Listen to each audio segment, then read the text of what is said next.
Well, Eric, it's great being with you again in the studio. This has been a while. I mean, I know we did the stage thing, but it's been several months. We had our whole summer series that we were walking through, and you were walking through World War One. Any highlights really quick from World War One? I miss it. Might be one of the biggest highlights. I have really enjoyed spending the time on World War II and then on World War One. So I sort of miss it. Do you miss your series when you like conclude, or are you just happy to be done with it? There's a almost a grieving process where it's just like, you know, you're so sharp on one focus. So I love being done so I can mentally focus on other studies. But it is really sad to be finished up with the series. Was it before the summer? Was that the last time we were in the studio together? And this is a new studio, too. And this is a new studio. This is our first time doing this in this studio. It looks so similar to our other one. So if someone's like, that looks the exact same, it's sort of supposed to. There's some subtle differences. So the connoisseur of the Daily Thunder broadcast might be able to pick up on some changes. But we're still trying to make this one work fully. That's right. We've had our challenges in it, but it's a really nice space and it's a lot bigger, so we're able to do a lot more in it as we progress. It'll be nice, which is exciting. Well, in this particular series, I'm actually excited. We're talking through 7 of the greatest biographies, which I know when we were discussing, that's actually a hard thing to figure out. It's nearly impossible. How do you choose 7 biographies? Well, we have 2 different opinions too. That's extra. So we've had to land this together. Like, I was a little offended by some of the books that got kicked out thanks to your voting system, which, you voted them so low that they ended up losing their position. I had them high, but you voted them so low that they lost. They didn't even make it into our list, if you can believe that. For clarity, it was your voting system, but it was my votes that caused some of yours to go low. Well, still, but you it was caused your some vote. of mine to go low. So for clarity's sake, but that's not what we're focused on right now. No, it was fun because we first of all isolated out the top 10, or what we called the top 10, which we were in agreement. Yeah, those are probably for both of us. That's a reasonable top 10, which is a pretty unique list in and of itself. That's right, because we probably, I think when we were just looking at some of our top books, I think we each had close to 20 to 30 that are like, okay, these are on our short list of all Christian biographies. And we read a lot of biography. We love this genre. And yet of those, there are 10 that kind of come to the top. But then how do you narrow that down? So that's where our voting system came in, that you sort of messed up with your voting. But I still really like our list. I feel like it's representative, even though there's a couple that are like, how did we not have that in this list? But you could say that with probably another 20 to 30 of them too. That's true. And one of the things that we mentioned that we do at some point in this series is actually give some of our honorable mentions, because there are several books that it's just like, how could you not mention this particular title? And I'm sure that those who are watching, if you read Christian biography, it's like, okay, when are you going to mention my favorite? And I'm slightly concerned that those are the few that kind of like got gypped down to the bottom. And yet they're such great biographies. But if we're only choosing 7, these are what we are arguing is some of our 7 greatest. We're going to count backwards, classic, keep our audience around style, because if we give away the top one now, then everyone's like, I already know the top one. I don't need to know the rest. And so we're going to count backwards. And so today's is going to be our 7th favorite that we voted on, that sort of came out in the wash that way. And yet ironically, 7th got tied. Yeah, that's right. So we actually had 2 ties. We had 3 and 4 that tied, and then we had 7 and 8 technically that tied. So we are going to mention one of the honorable mentions. It's the one that tied with the book we're going to talk about, and it's the book They Found the Secret. Do you want to quickly give even just an overview of They Found the Secret? So this didn't make our top 7. Correct. We're already giving an honorable mention. This is 7.5. Okay. Yeah. And it's this. They Found the Secret by V. Raymond Edman. Is that right? We don't have the copy of it here, but huge game changer in my life, and. I still remember where I was. I was up in Montana, and God was working in me in a deep way in regards to what it means to have him live inside of me, the indwelling power of the Holy Spirit. I understood it conceptually that, I'm the temple of the Holy Spirit, but practically I didn't know how to appropriate that, because I'd seen the weirdness of people that emphasize those sorts of things. But I needed strength and power in my life. And I still remember the moment when Leslie looked at me and she says, my dad had me read a book when I was in high school called They Found the Secret. And I knew the moment she said that, it's like, I need to find that book. When we got back from Montana, I went straight to her parents' basement. They had all these books on the shelves, great, sort of like your basement. And I looked at her and was like, there it is. And I devoured that book. What was your personal experience with that book? Actually, I think I heard about the book because of you originally.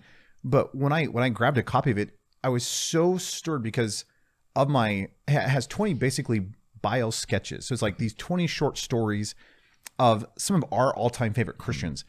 And I don't know why I'd never heard of this book before, but when I came across it, I'm like, hey, there's Ian Thomas and Andrew Murray and Samuel Bringle and Amy Carmichael, and you start, Hudson Taylor, D.L. Moody. I mean, you start walking down the list and it's like some of the who's who of the last, 100, 150 years of Christendom. And just hearing how God has moved and stirred in their life, every story is so different, and yet you realize it's the same God moving upon a soul. And I just love that for my own sake. And it's like it was interesting for me because it was the same thing, which is the indwelling life of God, but expressed in different ways, almost like all these different denominations coming together and acknowledging, all right, this is how it works.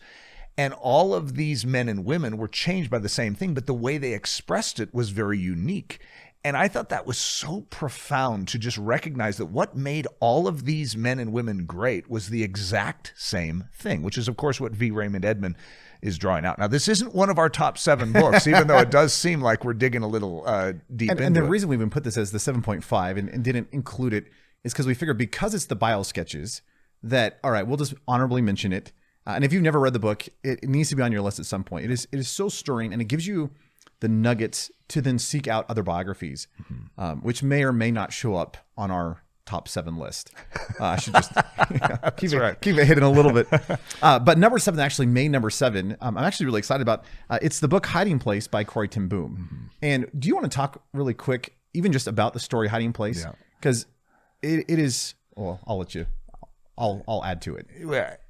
This was we could say this with all of these books we're going to say, but it's where when you encounter a story, you encounter a picture of a life well lived, and it forces decision in you where you can't just keep living as you've been living.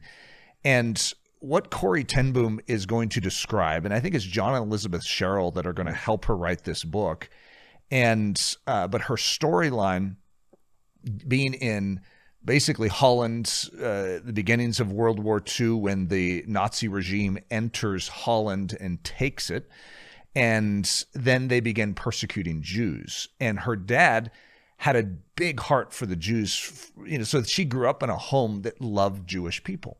And there were a lot of Jewish people. Were they in Harlem? I forgot what the city was that they were in.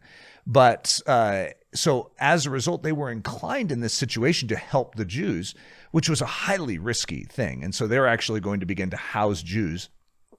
And the story it's not just entertaining, but it is deeply moving to see this family risk their life, ultimately then, spoiler alert, get turned in and betrayed. And then they end up in prison, a Dutch prison, and then ultimately transferred to a concentration camp. And the storyline of God's faithfulness is so moving that first of all, Leslie and I think we go through that book at least once a year together, and it's been part of our marriage.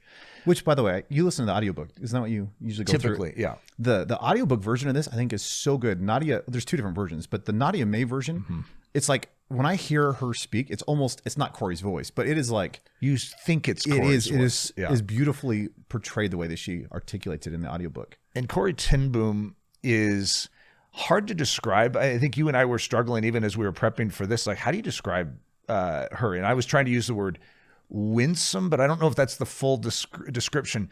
She has a great sense of humor. She's so lovable and likable and kind and friendly, but as she is a serious Christian. I mean, she's just the real deal. And I think there's something about her life that just deeply impresses itself upon the soul. Yeah, I totally agree. A lot of people probably already know this, but one of the reasons we even know about Corrie ten Boom is because of Brother Andrew. And when the Sherrills were helping Brother Andrew write God Smuggler, he kept mentioning this woman who was helping smuggle Bibles across the Iron Curtain. And they're like, we just need to hear about this lady. So a big reason we even know about Corrie ten Boom is because of Brother Andrew. And I really cannot express how much I love Corrie ten Boom. Mm-hmm. I mean, I do call her my snuggle buddiette. So, I mean, she's pretty high on my list. And the fact that, granted, she died, I think, a few months after I was born. So, but the fact that there's an overlap, and I love reading modern Christian stories that it's like, it actually wasn't that long ago. I mean, World War II was actually not that long ago. So to see God's faithfulness and to see a woman of faith walk through the trials that she did and the craziness with the family that all that took place, and yet you see her shine and have joy in the midst of all of that is so life-giving to me. It's just beautiful. So, there's so many factors in this storyline of The Hiding Place, and that have impacted my marriage, that have impacted my ministry, that impacted my preaching. I have referenced this story many times in sermons and different messages. And I even have a book called Barracks 28, which is a book I wrote for Leslie on our 20th anniversary. And I think I'm closing in on 28 or 29 years now of marriage. I probably should figure that out. But it's called Barracks 28, based on Ravensbrück, which is where Betsy and Corey stayed. And because there was a statement about Barracks 28 in this book, I think it was in this book, where it says it was the crazy place where they still have hope. And I want to be the crazy marriage that still has hope. In other words, where we're not just accepting the defeat of our modern generation, but we're like, let's do this God style. Let's have the greatest marriage that this world has ever seen. Let's go after something greater.